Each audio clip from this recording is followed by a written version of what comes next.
retard like your mum. Yeah. Look at me. I'm a little retard.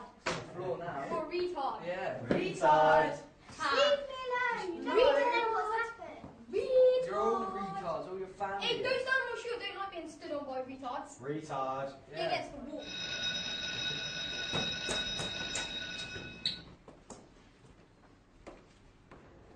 What's been going on, Louise? You alright? Yeah, I'm okay. I'm just thinking about my mum. Are you sure? Yeah, that's all. Okay, I think you better come to my office. Okay.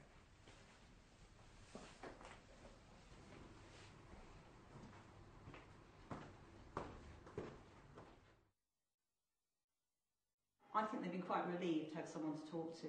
Quite a few of them I've talked to feel that their parents are already really busy looking after brothers or sisters or a sick husband or wife, and they can't tell their parents all their problems, even sort of big things like being bullied. Perhaps they feel they can't bother their mother with it.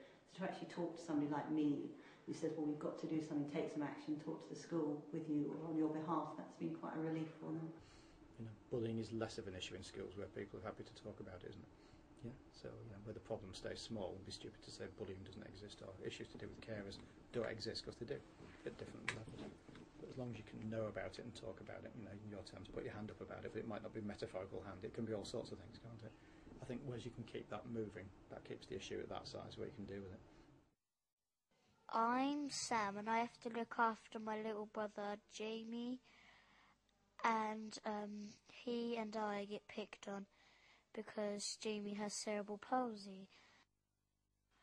The bullies threw a piece of paper at me, and the piece of paper had writing on it saying loser. So I took it to the teacher and she goes, well, I have to do some marking, I'll sort it out later. Yeah, we have basketball practice, and one of the bullies trips me up on purpose and they say they didn't.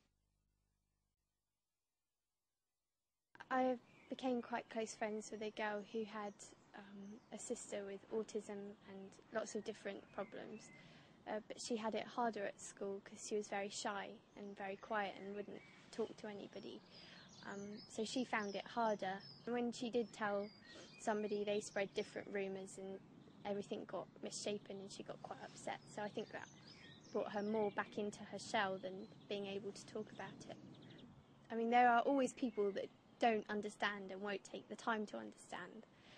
Some of the issues the young carers have to deal with, I think it doesn't help that they're having to look after perhaps a parent or brother or sister with a disability, and if somebody finds out about that at school and that gets round, that can be really damaging for the young person.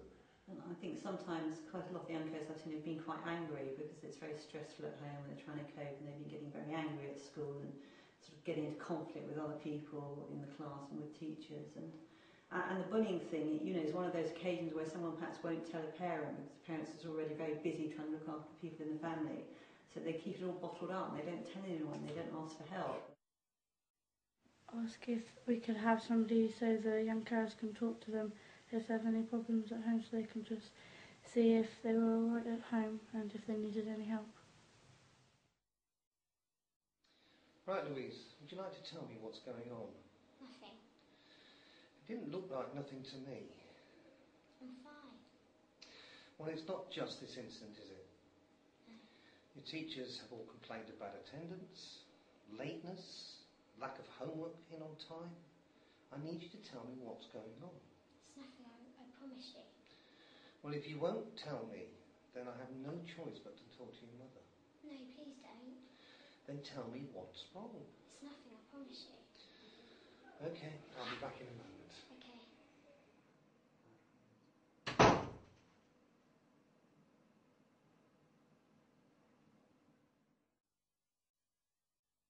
I think that schools should understand that we need to contact home if something is wrong.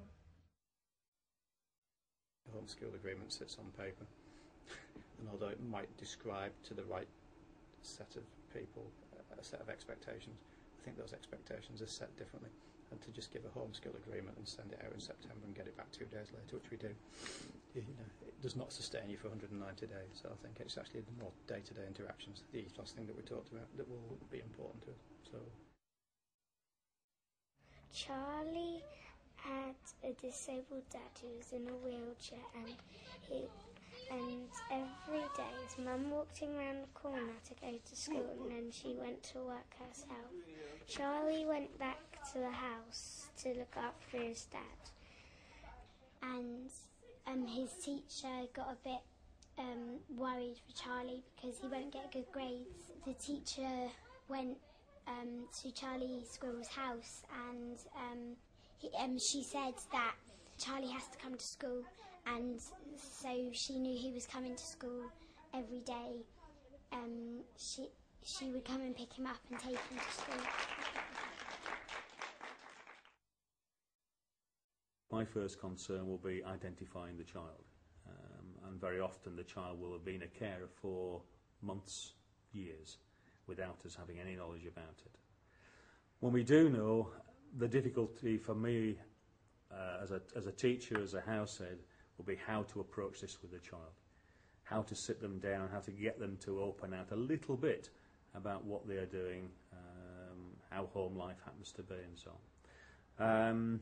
Once you get over that initial hurdle and they're prepared to talk to you, we can then start to put into place agreed items, i.e., is the child okay, and as mentioning to staff that they could well be tired.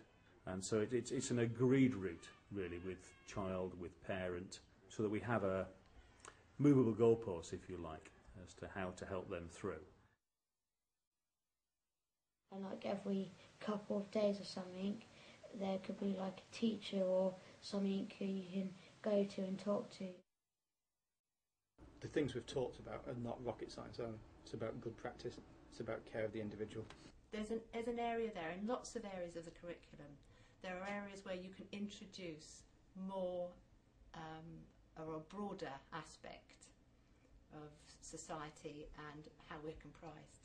I think there needs to be more support because our lives are very different to that of a normal teenager. We do a lot more things at home than maybe we would if we didn't have a terminally ill person in our family. I think it's really helpful if we can run staff training sessions in school, because when I've done that, we've had teachers coming forward and asking me to see individual students. Yeah. So yes, it does need somebody talking to staff. It does need somebody talking to us.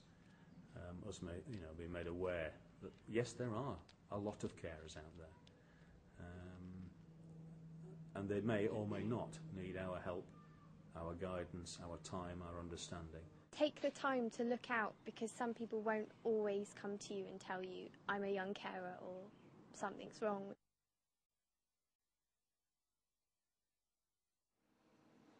I want to tell him what's wrong, but I'm afraid my mum might move me to a different school away from my friends. And if I tell him, things might get worse and my mum can't come into school. I'm always late for school and never actually get time to do my homework. But what's the point of telling him anyway? He probably won't believe me.